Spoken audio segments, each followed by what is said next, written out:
I'm Dr. Joe Esposito, and welcome to our podcast, For the Health of It. Remember to subscribe to our podcasts, and I'll help you naturally get well and stay well. The information presented on this program is not intended to take the place of your personal physician's advice, and it is not intended to diagnose, treat, cure, or prevent any disease. Discuss this information with your own physician or healthcare provider to determine what is right for you. Are you suffering needlessly? Dr. Joe can give you advice on how to naturally get well and stay well. Dr. Joe Esposito. Hey folks, Dr. Joe Esposito here. So glad you're with us today. We're talking about food allergies and food intolerances. And in the first half of the show, we talked about things that you can do. And we're going to cover a little bit more of that as well. So if you missed that, it's going to be on the website, drjoe.com. You could listen to the whole show or watch the whole show. And so we covered a lot today. And you need to hear this because everybody who's listening or watching this show is having some food reaction. Everyone does. So we're going to talk about some of the symptoms you may be having, and you'll say, well, gosh, I never realized my itchy ears, my gas, my bloating, my acid reflux, my bad breath, my mood swings can all be due to food intolerances and food allergies, and then what you need to do about it. It's not hard. It's really easy to get these things fixed. And so you just got to decide what to do. So what is a food intolerance? Let me go over that again. The term food hypersensitivity or food intolerances refers to both food allergies and food intolerances. So hypersensitivity means you're just having a bigger reaction than you should. Now, in a food intolerance, it's not the same as a food allergy. Some of the symptoms may be similar, but in fact, it can be difficult to tell food allergies from food intolerances.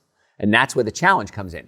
Making it important to speak to your doctor if you suspect you have an intolerance. Now, again, in our office, we can send you a kit. It's a kit you can do at home, or you can come in our offices and pick it up, and we can actually test you to see if you're having a reaction. And we do that by testing something called IgE. It's something that we test in the blood or in the urine and the saliva. We can find it, and we can see if it's there or not. And if it is, then it's a food allergy. If it's not, it's food intolerance. When you have a food intolerance, symptoms usually begin within a few hours of eating that food that you're intolerant to. Now, symptoms can be delayed up to 48 hours and last for hours or even days. This is what makes the offending food so especially difficult to pinpoint. Now, on our website, drjoe.com, this is homework for you. Go to the website and you can print up, it's under patient forms, we have something called a diet diary. Print that up and start writing down everything you eat. When I say everything, I mean everything. The food, you chew a piece of gum, you have a sip of soda, you had a tea, anything, write it down. And then if you have a symptom, if you have headaches, we're going to talk about some of the symptoms in a second. If you have any of these symptoms, write it in the margin. And then what will happen is you should start to see a pattern. Gosh, every time I drink coffee, I get a headache. Every time I have a sandwich, my sinus runs. Every time I drink milk, I have cramping and gas and bloating and diarrhea. And then you say, okay, now I'm able to see where the problem is. It's a real simple, easy, free way to do some self-evaluation. And then what happens too? This is interesting. The number one thing that you can do to lose weight, what do you think it is? Write down what you're eating. A lot of studies have shown the number one thing that you can do is start writing down what you're eating, and then you realize how bad your diet is. And you go, oh my gosh, I had no idea that I was eating simple carbohydrates 6 times a day. I was drinking that much beer. I was having that much soda, because you just drink it and you move on to the next moment and the next moment in your life and you forget. So the number one thing you can do to lose weight is just write down everything you eat. And it's free. It's very simple. So the diet diary is on the website, drjoe.com. While you're there, you can listen to podcasts, watch podcasts, send me questions if you have them, read our blog. A lot of good information on the website.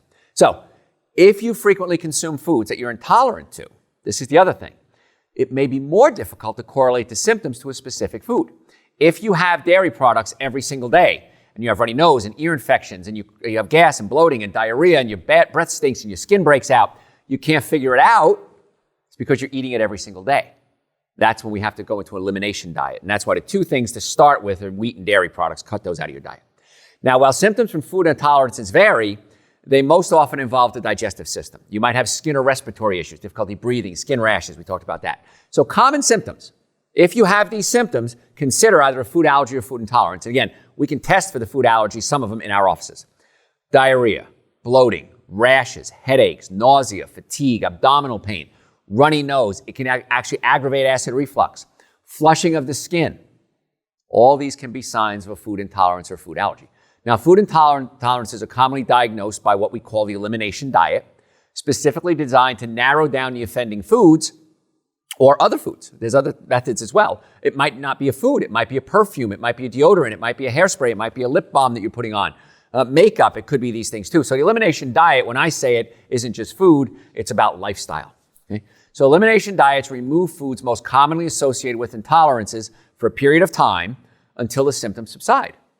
Now, foods are then reintroduced one at a time while monitoring the symptoms. And this type of diet helps people identify which foods are causing the symptoms.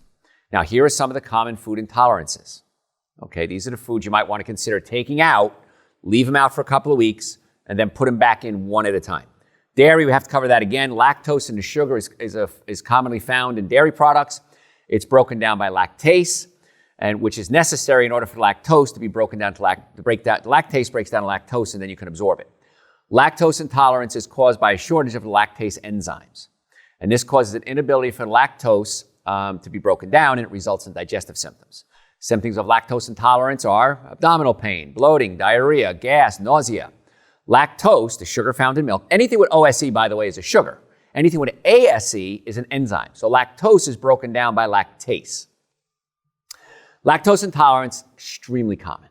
It's estimated about 65% of the world's population has trouble digesting lactose, and the intolerance can be diagnosed in several ways. It's probably higher than that, but we're talking about a clinical reaction. A subclinical reaction means it's happening, it's causing an inflammatory reaction, you may not know about it. So lactose intolerance test, you can do a breath test, you can do a stool sample. Now, if you ferment the lactose, things like kefir or yogurt, many times are easier to digest because the lactose intolerance is broken down, because in the fermentation process, the lactose is broken down.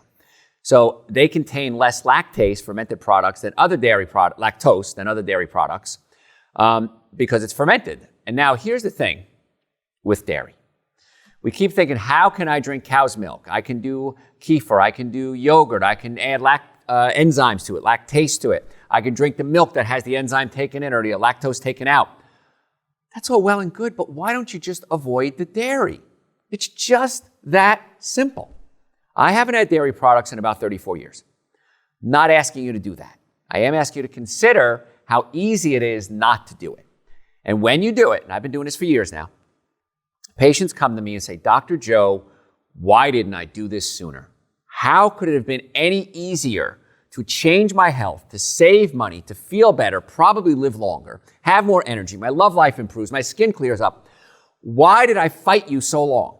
And my answer is always, I don't know. So it's very simple. Just cut out the dairy. And when you do, you're going to be amazed how easy it is. Now, here's the thing with dairy. Most things I'm going to talk about. Most nutrition, I say half nutrition, is you have to not do something. You have to not eat the food. You have to not eat the alcohol, meat, sugar, dairy, coffee, soda, and artificial sweetener. And when you do it, you're going to realize that it's so quick and so easy and so inexpensive, you'll be mad you didn't do it sooner. So it's passive. I couldn't make it easier. I'm telling you not to do something. Now, the other part is adding good foods to your diet. Things like fruits and vegetables, nuts and seeds. Minimum supplements, minimum. Dr. Joe's Super Greens and Dr. Joe's Essential Source. You need those in your diet. And most people, I think everybody does this, organically grown, raw food diet, you have no stress. Maybe those people. But other than that, the food supply is different than it used to be. Even organic food doesn't have as much nutrients as it used to have. And so getting a good supplement into your diet, I believe, is paramount to good health. So those are on the website, drjoe.com. They taste great. They're 2 powders, relatively inexpensive. It's silly not to do it. All right, another food you want to consider taking out of your diet, gluten. Now, it's a general term given to proteins that are found in many different things. The gluten we're talking about today is found in wheat, barley, rye, and something called triticale. I don't know how many people eat triticale. Now, there are different types of gluten, such as rice gluten. They don't seem to cause the big issues. So if you see glutinous rice that sticks together, and you say, well, that has gluten in it, I can't eat it, it's a different type of gluten. Gluten is a general term for proteins. Conditions related to gluten intolerance include celiac disease, non-celiac gluten sensitivity, which means we can test you. You test negative for the immune reaction, but you're still having all the symptoms. Wheat allergies, sinus problems, mood swings, a lot of kids that are hyperactive. Wheat and dairy, folks, just consider taking them out of your diet. Give me 2 weeks. If I'm wrong, I'm wrong. So what? You gave up 2 weeks. But if I'm right, which I am, then you want to consider keeping it that way. Celiac disease involves an immune response. which is why it's classified really as an autoimmune disease. And when people with celiac disease are exposed to gluten, the immune system attacks the small intestine because the molecules of gluten and the molecules of small intestine look very similar. So the immune system has a tough time deciding, is it gluten? Is it the intestine? We'll attack it all. And it attacks the small intestine, it can cause some real serious harm to the digestive system. The digestive system gets all inflamed, so you can't absorb your nutrients. And then you have a problem. That's why so many people take Super Greens and Essential Source, because it's easy to absorb, it's gentle, and it allows the body to get the stress off the colon and allows the colon to heal. Wheat allergies are often confused with celiac disease due to similar symptoms, but again, you just have to do the test to see which one it is. The treatment for both of them is what? Avoid the wheat. Now, they differ with wheat allergies, the sensitivity versus the allergy, because they generate the allergy-producing antibody to the proteins in the wheat. Celiac disease is caused by an abnormal immune reaction to gluten, specifically in this case. However, many people experience unpleasant symptoms when they test negative for celiac or a wheat allergy, and they say, well, doc, I tested negative for it, I can do it. No, if you're having sensitivity, stop doing it. I don't know how to make that easier for you. Well, I tested negative for wheat. I can eat all the wheat I want. You getting gas and bloating and mood swings and irritability? Yeah, well then don't eat the wheat. Give me 2 weeks, see how you feel. Go back to the wheat, go back to the dairy, see how you feel. If I'm wrong, I'm wrong. If I'm right, I'm right. I have no benefit to you doing this. Only you have the benefit to doing this, so do it. So it's called non-celiac gluten sensitivity if you don't test positive for the blood work. A milder form of gluten intolerance that's been estimated to impact about 13% of the world population. But here's the other thing. If I go to Europe and I can eat wheat, I don't seem to have a sensitivity. If I'm in the US, I do have a sensitivity. So why the difference? Number one, in the US, the soil has been depleted oftentimes more than in other countries. Other countries oftentimes have richer soil. Number two, glyphosate. Glyphosate is a weed killer. And what we're commonly doing in the past several years is we don't spray glyphosate on wheat crops. Glyphosate kills weeds. And we can spray it on a genetically modified food. When we genetically modify a food like corn or soy, it's now tolerant to glyphosate, but the glyphosate kills the weeds around it, so it's easier to grow the crop. The problem is the glyphosate can get absorbed into the product. And now we have a reaction. With wheat, even though it's not genetically modified, a lot of companies now are spraying glyphosate to kill the wheat and the beans and lentils, and it's easier to harvest. So some of you may be having a reaction to the glyphosate, not the wheat itself, or the lentils or whatever it is. So one way to avoid that is eat organic. So try organic lentils versus non-organic lentils, see how you feel. If you're having a reaction to the non-organic, it may not be the lentil, it might be the pesticide, the weed killer that's being used on it. So symptoms of non-celiac gluten sensitivity are similar to those to celiac disease.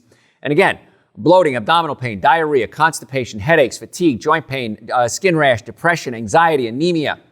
All of these can be either an allergy, celiac, or non-allergy, all coming from the sensitivity to the gluten. So what you do is go to a gluten-free diet. It's pretty easy.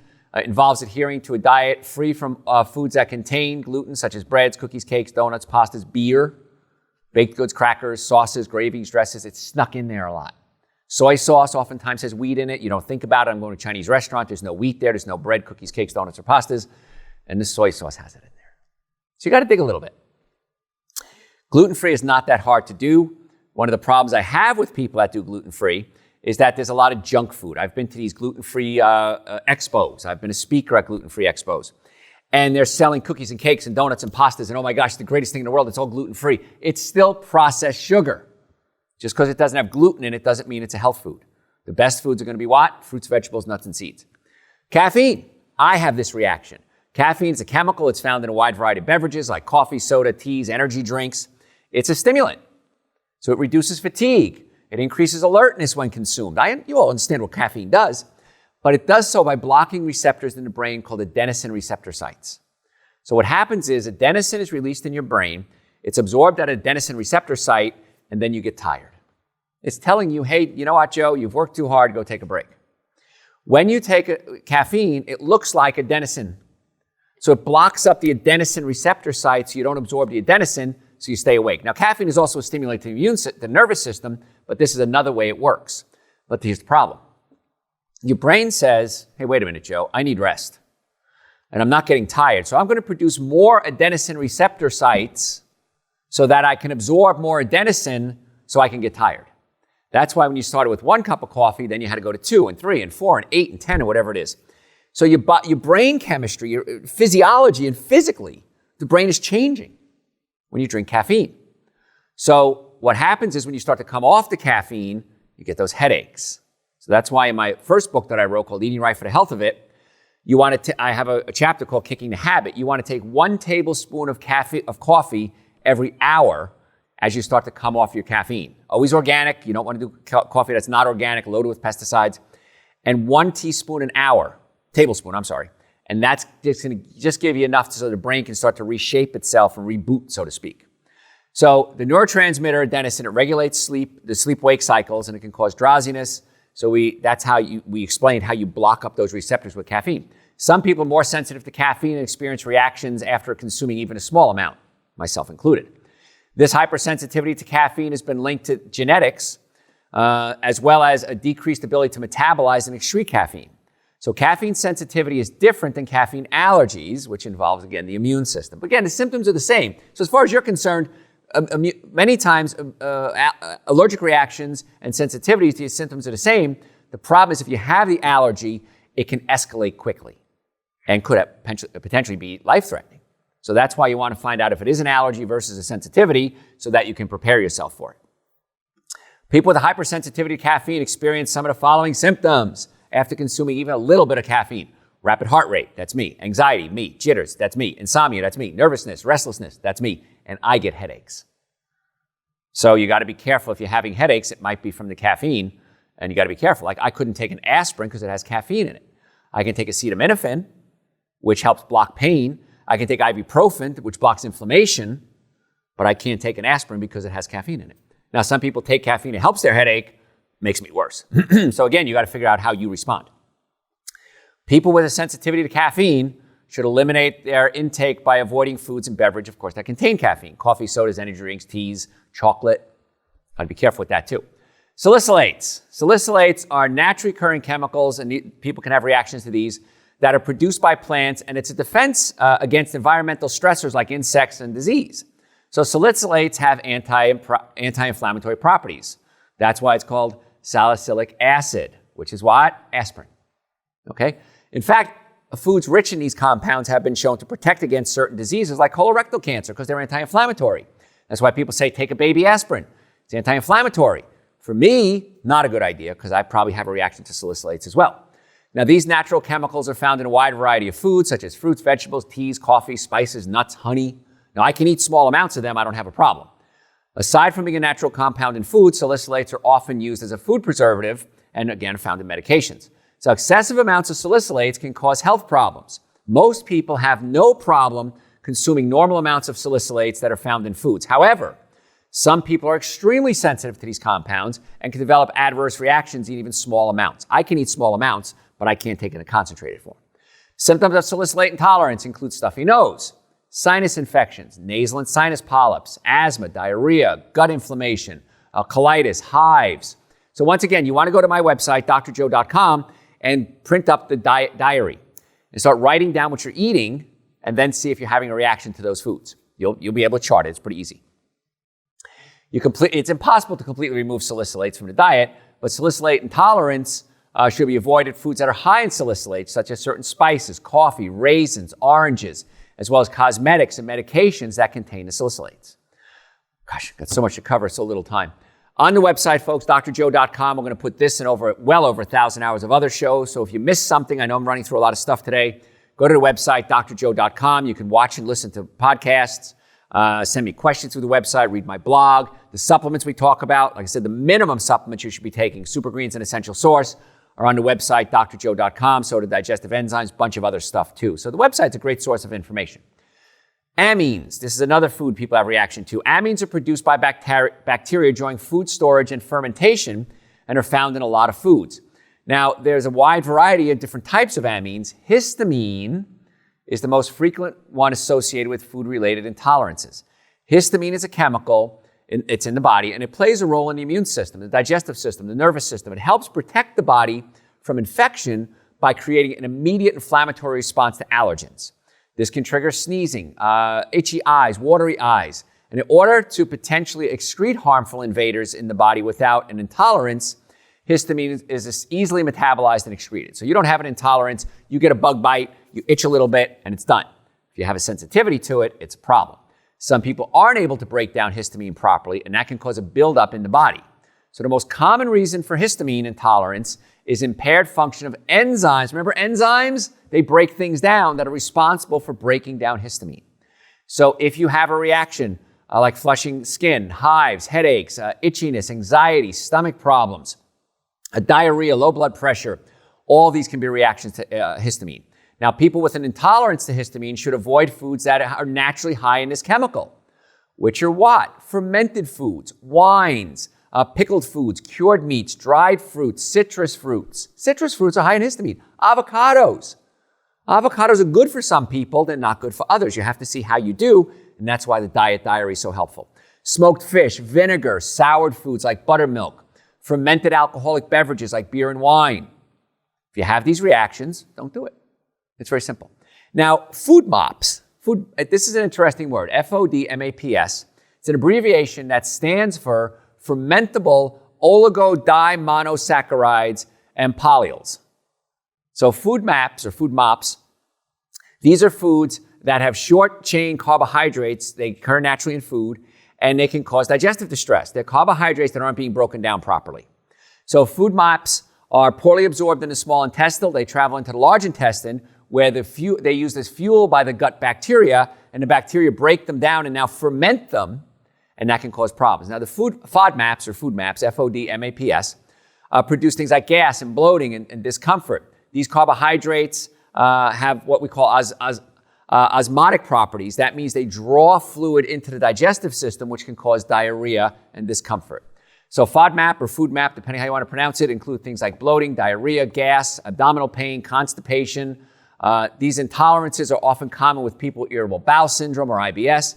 And in fact, 86% of people diagnosed with IBS experience a reduction in digestive symptoms when they follow what we call the low FODMAP or food MAP diet.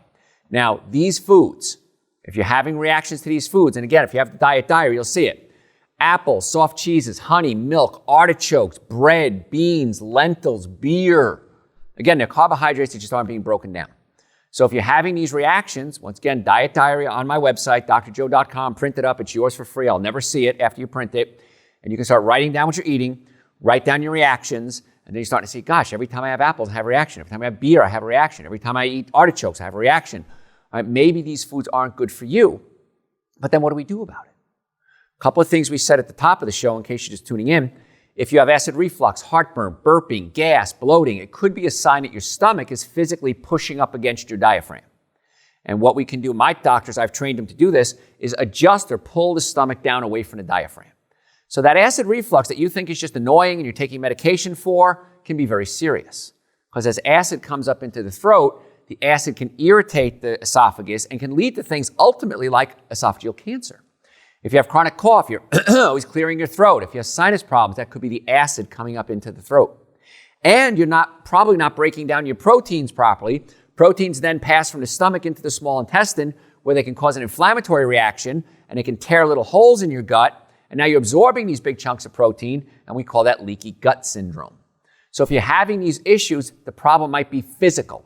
A lot of you have tried medications and drugs and the FODMAP diet, still not working. You might want to come see us and let us adjust your stomach and see what happens. We also want to check the nerve supply from the spine that goes to the digestive system, because patients say, well, Dr. Joe, I just want you to fix my stomach. I said, I can't fix the stomach unless I fix the wiring to the stomach. So that's what chiropractic care comes in, fixing the spine and the digestive system. Then we get you on good foods like Dr. Joe's Super Greens, Dr. Joe's Essential Source, the minimum nutrients you should take every day. Then if you are eating a lot of cooked foods, I recommend try to eat something raw at every meal, and then take Dr. Joe's digestive enzymes, which can help break down your food more efficiently. Now we're trying to get to the cause of the problem, which is the digestive system, not just treating the symptoms. So folks, I'm running out of time. If you want to make an appointment to come see us, if you have neck pain, back pain, shoulder pain, numbness, tingling, if you've ever been in a car accident, ever, if the car was damaged, you were damaged. The most effective, least expensive treatment for most pain is chiropractic care. That should absolutely positively be your entry point. And if it isn't something we can fix, we will refer you to another doctor. So if you're sick and tired of being sick and tired, I want you to go to my website right now. Do it right now before you forget, drjoe.com, drjoe.com. Make an appointment online. We accept most insurance companies. We try to match your benefits the best we can.